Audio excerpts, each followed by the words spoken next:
Yang penting kita maju aja dulu. Jangan takut untuk gagal. Karena gagal itu kan untuk belajar. Tapi terus maju, percaya rezeki itu ada. Yang penting kita mau gerak. Kalau males buat berangan-angan bisa jadi ini tuh kayaknya susah gitu. Tapi ketika kita mau bergerak, mau usaha, mau kerja keras, insya Allah rezeki itu ada, jalan itu ada.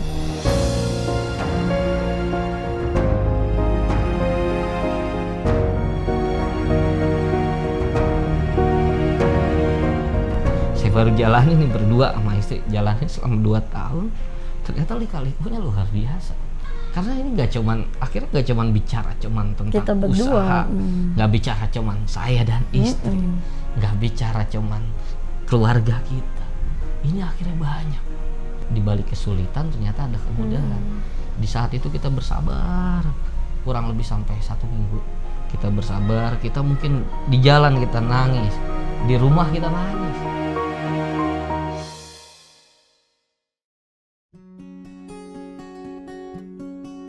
Nama saya Firly Zulkifli dan ini istri saya Diani Karyanti. dengan usaha kami yaitu Ciloko yang bertempat di Cibinong, Kabupaten Bogor. Awalnya dulu saya ini dari orang tua yang kurang mampu dulunya. Dan orang tua saya ini pedagang bakso dari saya kecil.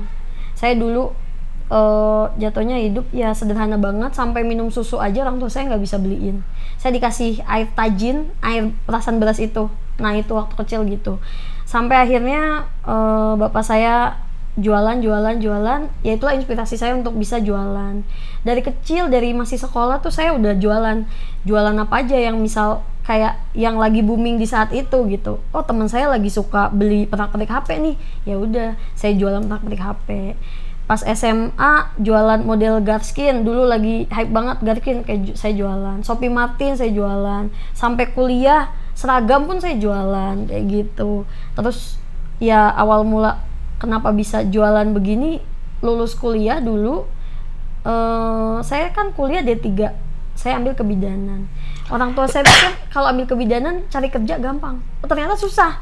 Lama tuh saya nganggur karena saya anaknya suka jajan. Saya bilang sama bapak, Pak coba deh bikinin cilok gitu, coba saya mau jualan, karena saya emang doyan juga cilok kan. Terus bapak saya tadinya masa mau jualan cilok gitu, saya bilang nggak apa-apa, coba aja. Alhamdulillah dibikinin, terus saya jualan sendiri. Alhamdulillah laku booming. Setelah laku booming, orang tua ini belum ngizinin, karena menurut orang tua saya ini masih anak-anak lah, belum dewasa untuk bisa menjalankan usaha gitu. Akhirnya ya udah berhenti di situ.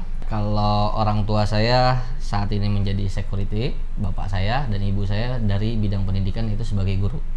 Nah, bapak saya juga bukan berarti tidak pernah terjun ke dalam dunia usaha. Di tahun 98 mungkin bapak saya adalah orang yang gagal dan tidak mampu untuk bangkit di tahun 98 ketika menjalankan usaha, tapi harga minyak luar biasa pada saat itu, dan akhirnya sulit dan mengalami kondisi seperti itu. Saya jalan sekolah kelas SD, SMP dan SMA mungkin terlihat biasa aja, tapi beranjak saya mulai selesai sekolah SMA selesai, di situ saya mulai merasa bahwa sebenarnya keluarga saya bukan keluarga orang yang ada gitu. Di situ akhirnya memutuskan untuk bekerja, dan alhamdulillahnya selepas saya lulus sekolah SMA, saya mampu bekerja di salah satu perusahaan swasta, perusahaan ternama yaitu PT Yamaha Motor Elektronik Indonesia yang ada di Bekasi. Saya bekerja dari tahun 2010, dan di tahun 2011 akhirnya putus tuh kontrak kerja, karena dalam bekerja itu kita menggunakan sistem kontrak selama 1 tahun. Tapi alhamdulillahnya karena mungkin pimpinan saya melihat kinerja saya, melihat saya bekerja dengan baik, karena dalam bekerja baik ada pimpinan atau tidak ada pimpinan, saya akan lakukan sesuai dengan SOP-nya atau pekerjaannya harus A dari jam segini sampai segini, saya akan lakukan itu. Karena apa? Karena itu adalah menjadi tugas dan tanggung jawab saya ketika saya dapat kepercayaan untuk bisa bekerja di salah satu perusahaan tersebut. Nah, qadarullah gitu, di tahun 2011 ternyata saya dipanggil lagi untuk bekerja, dan alhamdulillahnya saya ambil kesempatan itu untuk bisa melanjutkan studi saya. Studi saya S1 saya di Bekasi, yaitu di Universitas Islam 45 Bekasi, dan alhamdulillah itu bisa selesai. Walaupun sebenarnya itu ada hal yang cukup unik pada waktu itu, adalah ketika saya harus berhenti karena kehabisan uang, saya ambil cuti kuliah. Saya ambil cuti kuliah selama 1 tahun pada waktu itu, tapi alhamdulillahnya saya bisa selesai tepat waktu, dan mungkin bahkan bisa selesai sidang itu lebih awal ketimbang teman-teman yang lain. Yang pada saat itu akhirnya saya dapat tuh inspirasi bahwa dalam melaksanakan sesuatu itu harus fokus. Ketika selepas saya berhenti ataupun itu adalah cuti dalam hal kuliah, dan selanjutnya saya masuk lagi kuliah, jalan lagi karena keuangan udah mulai baik gitu pada saat itu. Ketika keuangan udah mulai baik, saya jalan lagi dan saya fokus jalanin kuliah saya, itu alhamdulillah. Tapi di balik itu ada pengorbanan yang saya lakukan, yang pada saat itu adalah saya harus berangkat kerja dari jam 8, selesai mungkin nyampe rumah itu jam 6 saya langsung balik ke tempat kuliah, dan abis itu bisa baru nyampe di rumah lagi mungkin sekitar jam 11 sampai jam 12, karena selesai itu hasil dari skripsi yang saya buat itu belum sesuai, itu langsung saya perbaiki, dengan catatan adalah di hari selanjutnya saya harus bisa temuin lagi. Jadi dalam waktu 1 minggu itu mungkin kurang lebih ya 1 minggu itu pula saya harus bertemu dengan pembimbing saya. Akhirnya di 3 bulan awal di 3 bulan awal setelah kita coba berjualan secara online dan ternyata potensinya bagus, ada request dari istri untuk saya bekerja dari rumah aja gitu, atau istilah lain adalah berniaga, berjualan. Saya sampaikan ke istri bahwa kalau berniaga saya tidak bisa memberikan sesuatunya yang stabil, karena itu mungkin bisa naik, kita bisa turun. Tapi alhamdulillah istri saya terima. Disitulah guncangan buat saya. Saya bingung karena istri saya nggak minta apa-apa nih sama saya gitu. Saya sebagai laki-laki tidak ada sedikit pun kalimat dari istri saya bahwa oh saya minta segini, nggak ada sedikit pun. Apalagi menjadi alasan saya untuk tidak melakukannya. Tapi sisi lainnya nih ada lagi yang muncul, karena keluarga saya tahu gitu, saya bersekolah bisa sampai ke S2, terus saat ini juga punya posisi di tempat pekerjaan yang cukup enak gitu ya, yang mungkin yang diidam-idamkan oleh orang banyak di luar sana. Itu tidak mudah. Itu sangat tidak mudah, karena terakhir kita sampai ke tahun kedua kita jalanin usaha itu masih ada ucapan dari mungkin dari saudara yang beneran jualan, beneran dagang gitu. Tapi kita lakukan itu dengan baik, kita bekerja dengan baik, kita lakukan usaha dengan baik, dan juga kita coba jadikan bahwa usaha ini nggak cuman untuk mencari profit, tapi usaha ini sebagai tempat kita menjadi ladang kita untuk bisa mencari pahala. Resign itu membuat bisnis ini makin maju. Kita juga nggak tahu. Ya qadarullah gitu, alhamdulillah bisa sampai segininya. Tadinya biasa aja. Toh dia resign, terus kita benar-benar fokus berdua. Alhamdulillah makin meningkat sampai sekarang gitu sih. Kalau saya sih sebetulnya karena memang basicnya saya dari dulu jualan ya kan. Saya pikir rezeki itu udah ada yang ngatur gitu. Allah itu udah ngatur rezeki kita gitu. Karena saya lihat potensi suami saya ini orangnya pekerja keras banget gitu. Terus saya ngeliat gini, sayang loh kalau ini orang pekerja keras, untuk usaha tuh menurut saya punya pandangan ke dia nih, ini insya Allah suami saya ini bisa jadi orang kayak gitu. Jadi ya udah Bismillah, ayo Bismillah. Sempet dia ragu karena ya gimana kan, dia pendidikannya S2, mertua saya juga.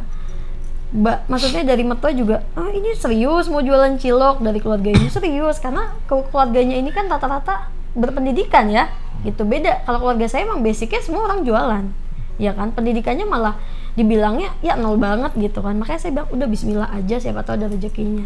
Nanti biar orang-orang yang ragu kita yakinin gitu. Jadi menurut saya nggak usah ada rasa ragu untuk cari rezeki gitu, karena Allah juga udah ngatur rezeki kita gitu. Siapa yang bersungguh-sungguh ya dia dapat gitu.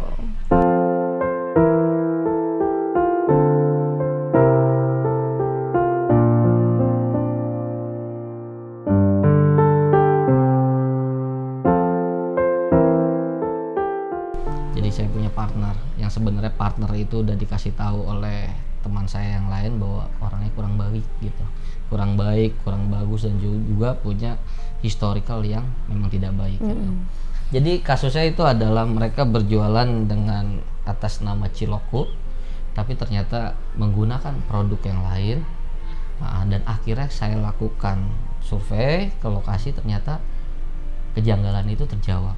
Ketika kejanggalan itu terjawab, saya coba hampir beberapa mitra yang ada di sana, yaitu adalah reseller kita. Saya coba hampirin mungkin sampai jam 11 malam waktu itu.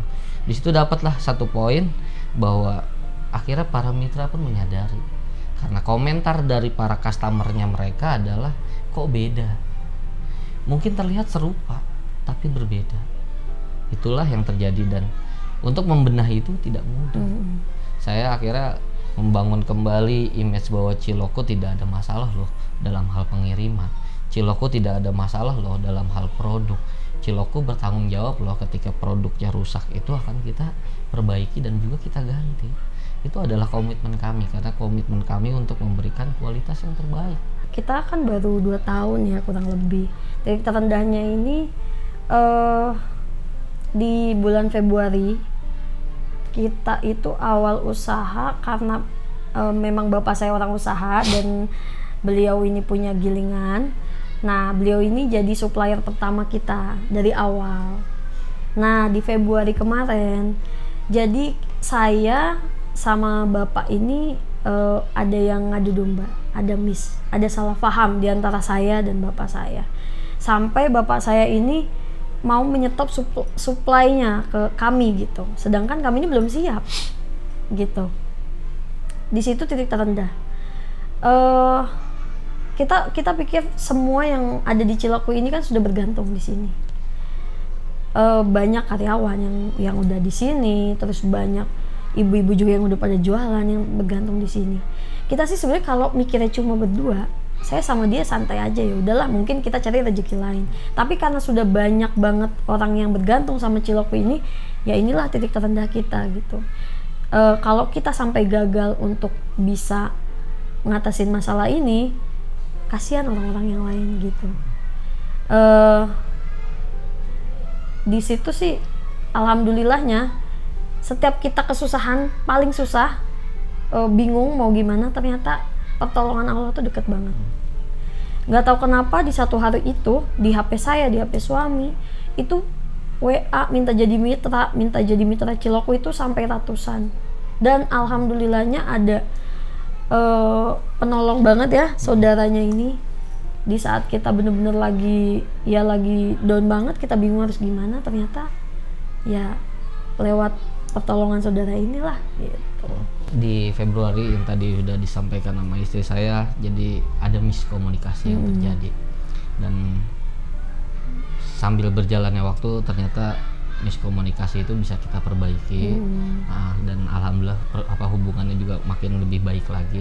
Nah, tapi juga ada sisi lain gitu, ada sisi lainnya bahwa ternyata kita dapat bantuan dari saudara saya yang saya tidak bisa sampaikan di sini karena memang beliau menyampaikan itu untuk tidak untuk dipublikasikan apa yang mereka bantu gitu. Karena kita juga kaget dan juga istri saya juga kaget. Ternyata ada loh ya orang di sekeliling kita punya pabrik karyawan sampai 200-an. Ini menjadi sebuah inspirasi gitu. Ini menjadi sebuah inspirasi buat kami gitu. Yang sebelumnya gitu saya pernah bilang bahwa kita jalanin usaha. Saya pernah mimpi tuh jembatan mau saya gedein, jalanan mau kita bagusin. Dulu itu mimpi saya. Ketika saya bicara mimpi itu, mungkin istri masih apaan sih. Itulah yang terjadi gitu. Nah, ketika tadi ada konteks tadi, ternyata yang disampaikan istri bahwa di balik kesulitan ternyata ada kemudahan. Di saat itu kita bersabar kurang lebih sampai 1 minggu. Kita bersabar, kita mungkin di jalan kita nangis, di rumah kita nangis. Saya lihat istri saya nangis. Saya nangis. Nah, karena apa? Karena ini akhirnya nggak cuman bicara tentang kita berdua, usaha, nggak bicara cuman saya dan istri, nggak bicara cuman keluarga kita. Ini akhirnya banyak hal. Saya pernah Saya pernah berantem sama istri saya cuman gara-gara saya mikirin karyawan. Saya cuman gara-gara saya kalau ini usaha nggak jalan gitu, nanti mereka gimana? Ya padahal kita tahu, kita bohong nggak tahu sebagai selaku pelaku usaha, kita bohong nggak tahu bahwa latar belakang mereka seperti apa, background mereka seperti apa hingga akhirnya mereka ada di kita. Itu bohong. Saya sama istri nggak tahu. Ketika ada kondisi di mana saya terlalu memikirkan mereka, akhirnya kita berantem. Adalah satu momen di mana akhirnya istri mengingatkan, kalau udah rezeki nggak kemana. Jatuhnya dari situ, oh iya ya, saya pikir apa saya terlalu sombong ya, sampai berpikir bahwa kalau mereka nggak ada di sini mereka nggak punya rezeki. Gara-gara saya berpikir kalau usaha ini nggak jalan, terus mereka nanti gimana? Pernah tuh saya berpikir seperti itu. Akhirnya ketika istri bilang tadi, kalau udah rezeki nggak kemana, akhirnya di situ saya stop. Oh, saya udah nggak begitu khawatir usaha ini jalan kalau memang Allah masih kasih kepercayaan buat kita, Allah masih kasih kesempatan nih buat kita. Mungkin orang di luar sana banyak yang pengen jadi pengusaha begini, tapi ternyata nggak semudah itu. Saya baru jalanin nih berdua sama istri, jalanin selama 2 tahun, ternyata lika-likunya luar biasa menjadi seorang pengusaha. Kita telat bangun sedikit aja komentar orang akan seperti apa. Kita ada di rumah, udah ada sering di rumah aja komentar orang mungkin, ih kerja nggak sih gitu. Padahal sekarang seperti inilah kerja kita. Yang kadang kita kerja sampai malam, ya kadang kita kerja 24 jam. Dan lucu lagi, awal-awal saya masuk ke dalam dunia usaha dan jalan sama istri untuk bekerja bersama gitu. Kita berangkat jam 7 pagi, kita baru makan jam 10 malam. Dan di situ berantem. Karena kalau istri mungkin udah punya basic bahwa ya kalau kita usaha itu sama kayak kerja, waktunya makan ya makan. Dulu saya pandangan saya adalah kalau pekerjaan saya belum selesai, boro-boro saya enak buat makan, boro-boro saya enak buat minum, buat minum. Pekerjaan itu selesai baru makan, dan ternyata itu konflik. Nah, kejadian yang kemarin akhirnya kita dibantu sama teman, sama saudara saya gitu. Itu juga kita nggak nyangka sebenarnya. Kita nggak nyangka bahwa ternyata pertolongan Allah dekat banget. Di saat kita lagi kena musibah, kita ada hal yang kurang baik yang itu akan berdampak terhadap usaha ini, keberlangsungan usaha ini, kita kembalikan itu kepada Allah. Ya kita bersabar, ternyata pertolongan itu hadir. Ketika pertolongan itu hadir, alhamdulillah kita dapat tuh berkahnya. Kita bisa lebih mandiri. Sebenarnya ada sisi lain dan pesan yang akhirnya kami terima di awal tahun itu adalah bicara kita usaha, zakat, bahwa bicara tentang sholat dan zakat ini tidak terpisah. Mungkin di sini terlihat gitu kan di workshop kita bahwa utamakan sholat dan keselamatan kerja. Saya capek. Saya setiap hari harus bilangin udah sholat apa belum ke mereka. Saya setiap hari harus ingetin ke mereka. Tapi sisi lainnya kalau saya nggak ingetin, apa saya sebagai pemimpin, apakah nggak menutup kemungkinan saya akan dimintain pertanggungjawabannya? Oh, itu yang kerja sama kamu tuh dulu nggak bisa sholat, kamu ngasih kerjanya luar biasa, mereka sholat aja susah, emang kamu nggak pernah suruh. Dengan adanya itu adalah bukti bahwa kami memberikan keleluangan kepada mereka yang ada di sini untuk ibadah diutamakan. Bahwa kita berniaga untuk ibadah, maka jangan sampai lupa ibadahnya juga dijalankan.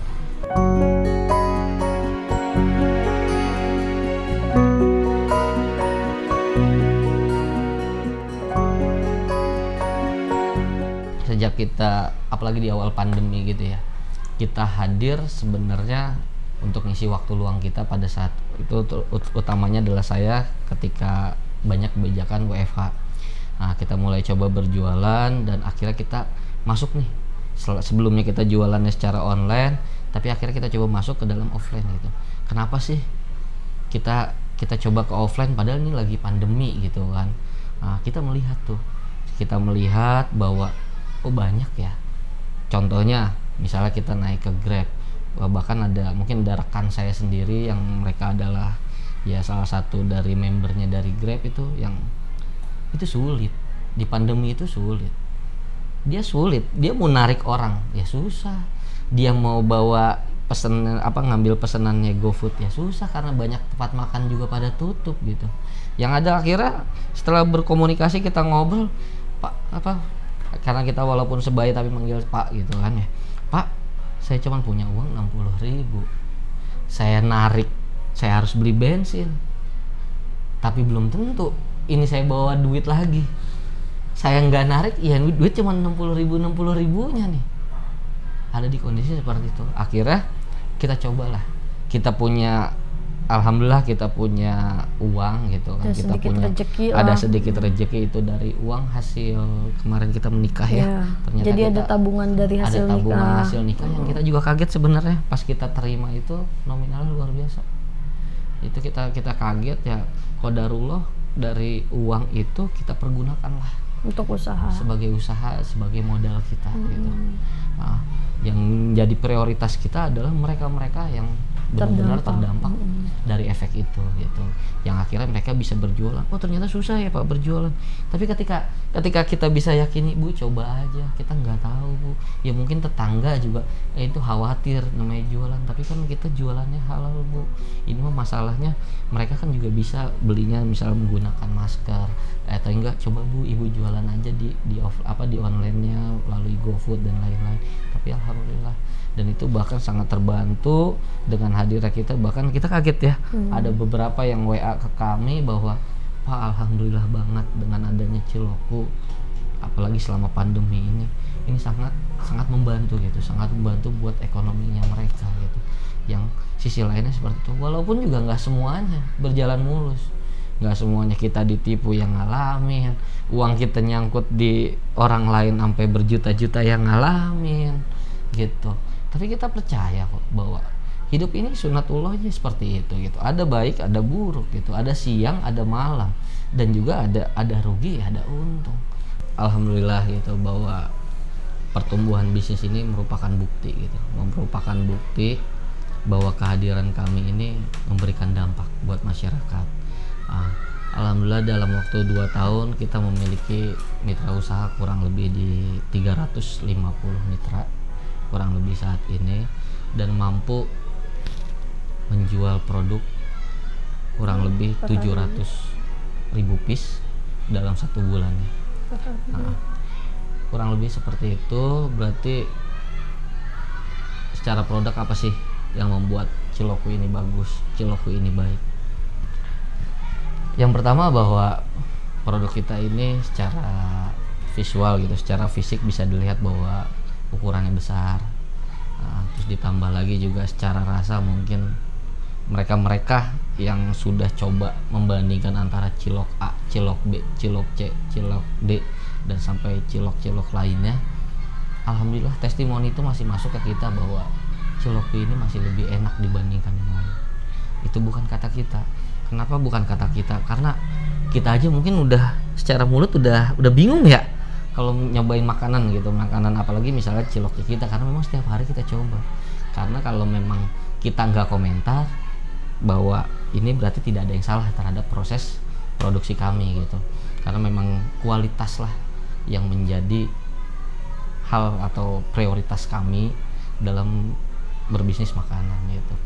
Yang kita lakukan saat ini yaitu kita bersama dengan tim sales kita. Tim sales kita ini terbagi ada di beberapa wilayah, yang mereka yang ada di wilayah Jabodetabek gitu. Walaupun pernah juga kita merasuk ke Bandung, tapi kurang bagus performanya, jadi kita tidak bisa melanjutkan kembali gitu yang ada di wilayah Bandung.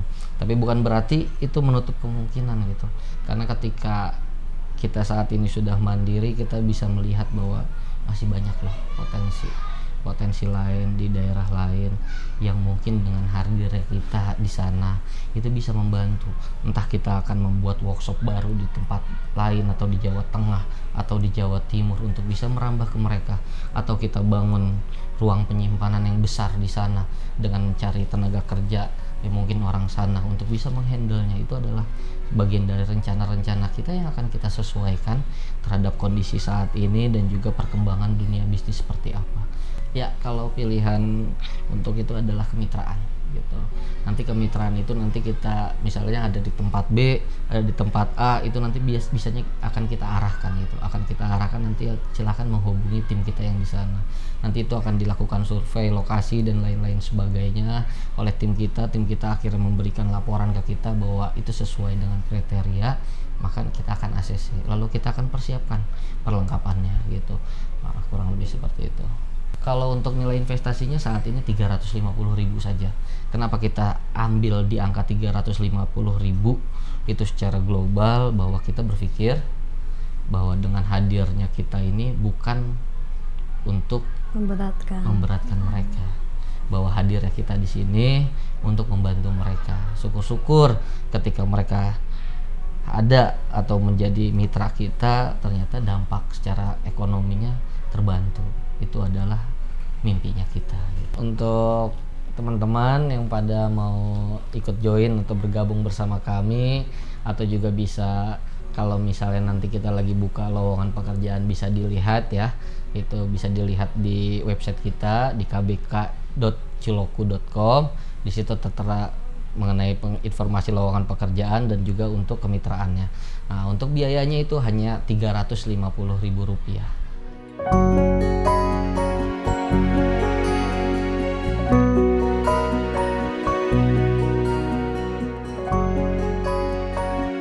Kalau dilihat dari peluang bisnis saat ini, kalau dilihat dari segi pertumbuhan, sebenarnya sangat luar biasa. Pertumbuhannya masih sangat luar biasa karena memang Ciloku ini berbeda dengan cilok yang lainnya. Nah, Dari segi rasa. walaupun dari berita terbaru bahwa cilok yang sebelumnya sudah ada yang berbeda dengan kami itu menunjukkan tren penurunan, dan itu ada muncul di berita, saya juga baca gitu tentang itu. Tapi kalau kami melihatnya, ini masih sesuatu yang sangat, prospeknya masih sangat luar biasa. Nah, kenapa sih saya bisa bilang itu menjadi prospek yang masih luar biasa? Karena permintaan masih tinggi, nggak cuma di wilayah Jabodetabek, masih ada di wilayah-wilayah lainnya gitu. Kurang lebih seperti Jawa Tengah, di Jawa Timur, kita masih bermimpi apakah mungkin di wilayah sana kita akan ada.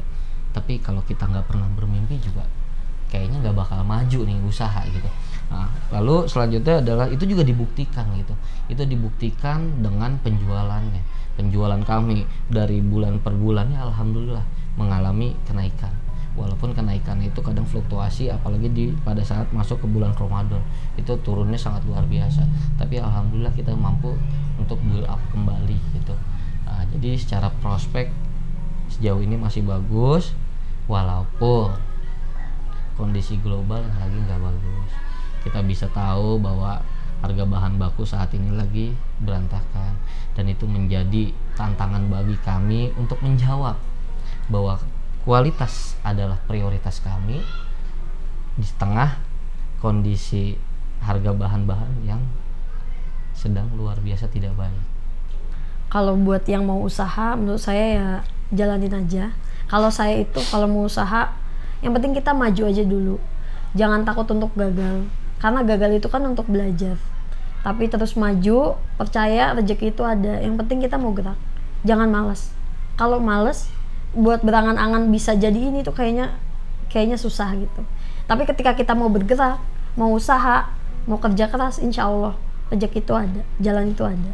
Jangan pernah pandang rendah apapun profesimu, karena ketika kamu mampu fokus, kamu mampu memberikan yang terbaik menurut versimu, maka itu udah menjadi yang lebih baik. Nah, jadilah diri sendiri, nikmati prosesnya, dan jangan lupa untuk berdoa.